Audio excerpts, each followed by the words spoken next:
வணக்கம்.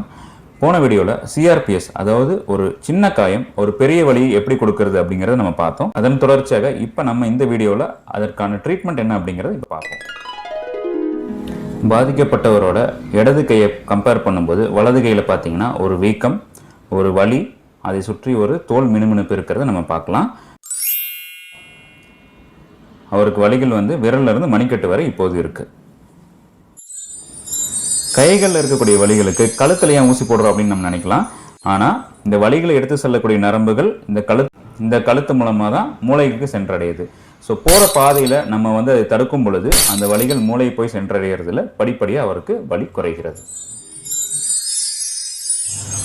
இந்த கழுத்து பகுதி ரொம்ப முக்கியமானது. ஏன்னு கேட்டோம்னா இந்த கழுத்தில் நிறைய இரத்த நாளங்கள் இருக்குது, அது போல் நிறைய நரம்புகள் இருக்குது. இந்த இரத்த நாளங்கள் இருதயத்திலிருந்து மூளைக்கும், மூளையிலிருந்து இருதயத்துக்கும் ரத்தத்தை எடுத்து சென்று திருப்பி கொண்டு வந்து கொண்டிருக்கிறது. அதுபோல் இந்த நரம்புகள் தான் நம்ம கைகளுக்கு எல்லா உணர்ச்சிகளையும் கொடுத்து கொண்டிருக்கிறது.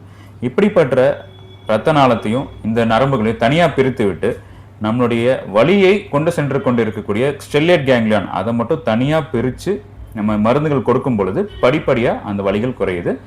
பேஷண்ட்டுக்கு அவங்களுடைய கை ஃபங்க்ஷன் கொஞ்சம் கொஞ்சமாக ரெக்கவர் ஆகுது. ஸோ இப்படி தான் நம்ம இந்த அல்ட்ராசவுண்ட் உதவியுடன் அந்த முக்கியமான நரம்புகள், முக்கியமான இரத்த நாளங்கள் எல்லாத்தையும் தனியாக பிரித்து விட்டு நம்ம இந்த இன்ஜெக்ஷனை கொடுக்குறோம். வலியில்லா உலகை உருவாக்குவோம். நன்றி, வணக்கம்.